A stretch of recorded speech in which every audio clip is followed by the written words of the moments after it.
agencies participate in our operation. Baltimore City Police, we have Commissioner Michael Harrison here with us today. He'll be speaking shortly. Baltimore City Sheriffs, Major Sabrina Tapp Harper is here today. Baltimore County, Colonel Robert McCullough, Major John McGrain, they're here today. ATF, ASAC, Jordy Klopp, he's here with us today. He'll be speaking.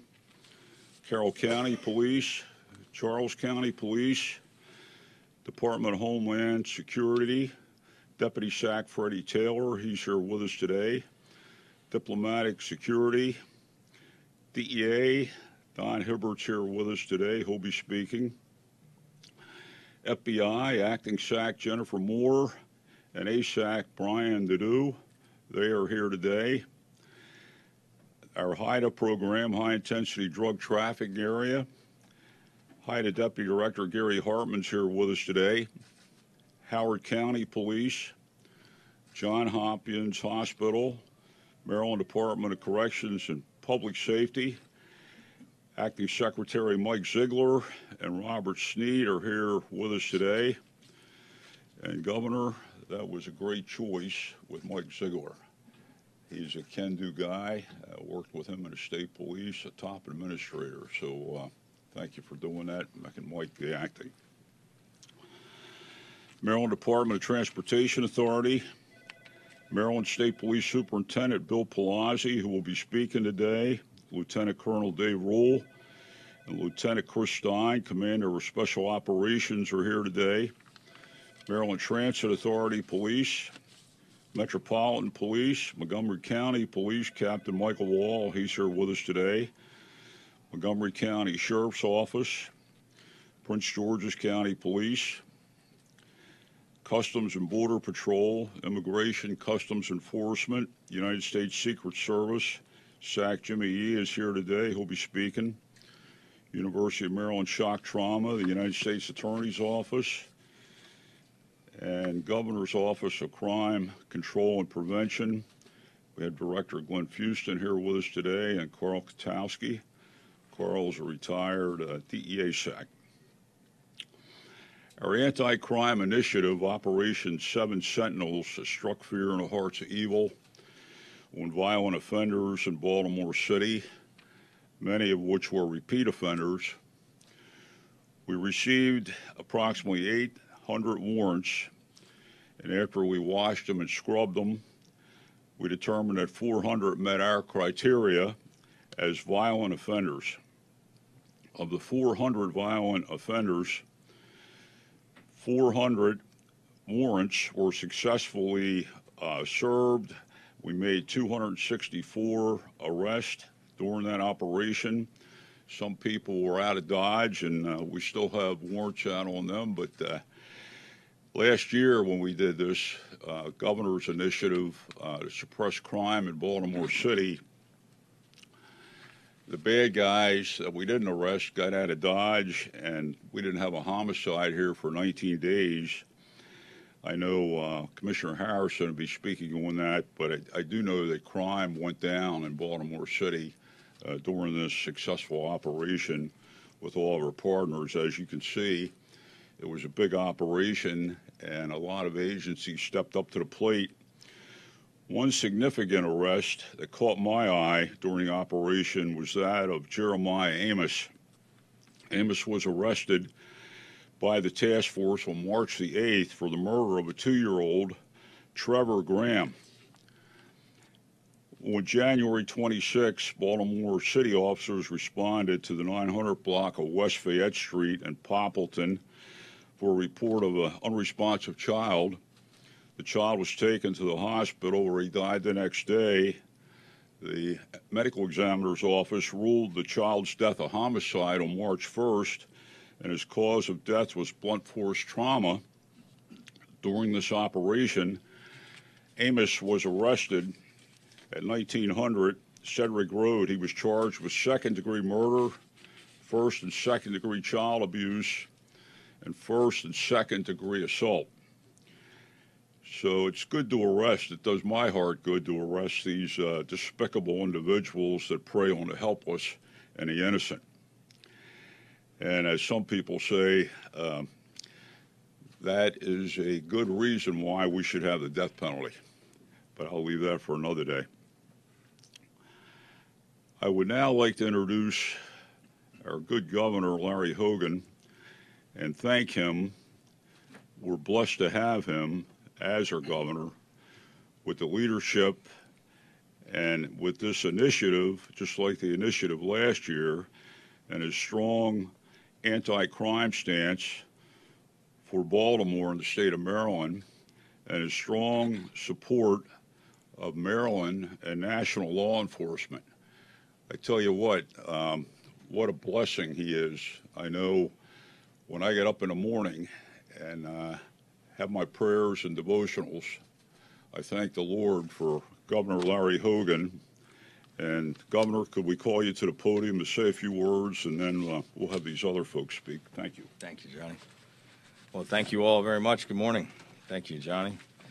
I want to begin by commending you and the U.S. Marshal Service for the excellent work that you do, and especially for the latest efforts over the past few weeks here in Baltimore City.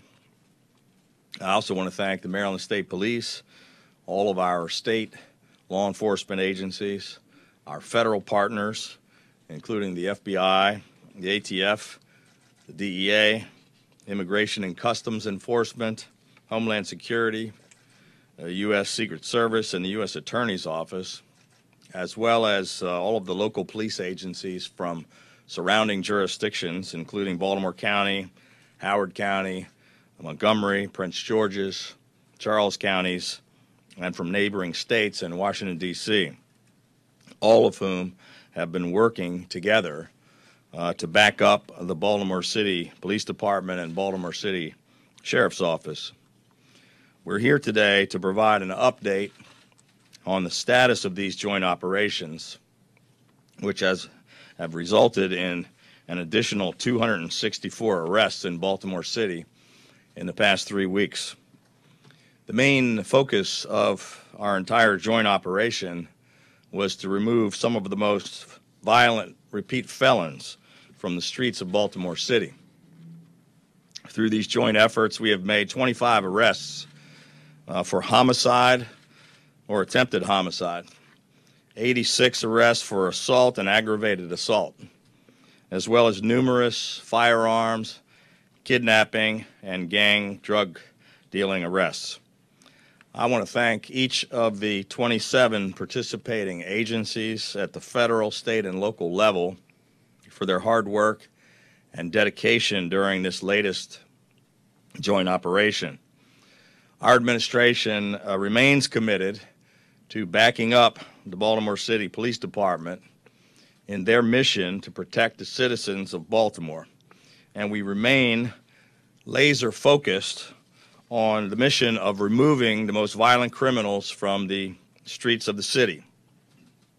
Of the 309 people murdered in the city in 2018, 88% of them were killed with a firearm.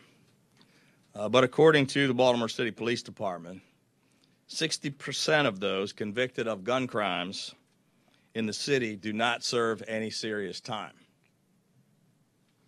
They are simply released back onto the streets to commit violent felonies again and again. This is not and should not be acceptable to anybody, and nobody should be willing to tolerate this anymore. We have a bill before the legislature which would require tough sentencing for repeat violent offenders. These are people who are convicted multiple times of committing a felony with a gun. Inexplicably, shockingly, and disgracefully, the legislature has failed to support this. How can anyone be against tough penalties for people convicted felons who are convicted multiple times, who keep repeatedly shooting people on the streets of Baltimore City? Instead of supporting this bill, the people opposing it said their top priority this legislative session is banning 3D printed guns. Okay, drop it, step away from the copier. No one has ever committed any crime in the state of Maryland ever with a 3D printed gun. But there are over 300 murders every single year being committed in Baltimore City with real guns. And this is their top priority. How does that help us do anything? How many murders is it going to take for them to finally take real action to stop these repeat violent offenders? People who live in Baltimore don't feel safe in their own neighborhoods. And citizens across the state are outraged by the daily reports of this rampant gang violence. And yet lawmakers are refusing to take action to get the most violent felons who are shooting people repeatedly off of our streets and behind bars. Enough is enough. We're talking about taking our communities back and saving lives. We also have a bill to finally bring transparency and accountability to our justice system by requiring the Maryland State Commission on Criminal Sentencing Policy to track and publish information on the sentencing by judges of those convicted of violent crimes. Marylanders expect and deserve to know why these repeat violent offenders are simply being let back onto the streets to continue to commit more and more violent crimes over and over again. Later today, I'll be visiting Roberta's House, which is an incredible nonprofit organization that provides support services for those who've had a loved one murdered in the high crime areas of Baltimore City.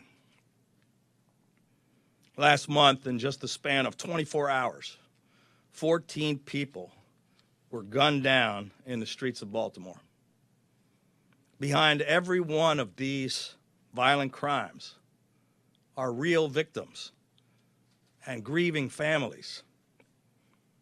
Senate President Miller recently called the city's violent crime crisis an embarrassment to the entire state and pledged support for Baltimore for this legislative session. 2 weeks ago, Congressman Elijah Cummings testified before the House of Delegates and literally begged the legislature for help to stop the shootings and the killings in Baltimore City. Yet, incomprehensibly, legislators seem unwilling to take any actions whatsoever that will make a real difference. Our administration has already invested over $1 billion in state tax dollars in crime reduction efforts in Baltimore City. Last year, we launched an aggressive, coordinated surge to back up the beleaguered city police force. We sent in 500 federal, state, and local law enforcement officers into the city, and this joint team made 1,900 arrests. In January, we announced a new comprehensive violent crime plan, which includes the opening of a violent crime joint operations center and a new strike force consisting of more than 200 additional law enforcement personnel from 16 federal and state law enforcement agencies, as well as local partners from the city and surrounding jurisdictions. And we announced other proposals to assist the city in recruiting and putting more police officers onto the streets and into the communities. We launched an expansion of Project Exile to enable federal prosecutors to charge repeat violent offenders with federal crimes in federal courts before federal judges to receive federal sentences so that we can put them behind bars to serve real time in federal prisons. We also committed 21 times more state funding than last year to help keep Baltimore City victims and witnesses safe for testimony through the Victim and Witness Relocation Program. These initiatives are all about going after this violent crime crisis with everything we've got, ramping up federal, state, and local law enforcement, protecting victims and witnesses, saving lives, and taking back our communities. But none of these efforts will be enough if we cannot keep the most deadly of these repeat violent offenders off the streets. The time has come for all of us to take a stand together to finally do something about these senseless killings once and for all. Time is running out. There are only 12 days left in this legislative session. The people of Baltimore City cannot wait another year. We cannot afford another 300 murders before they finally take action. Thank you. Thank you, Governor.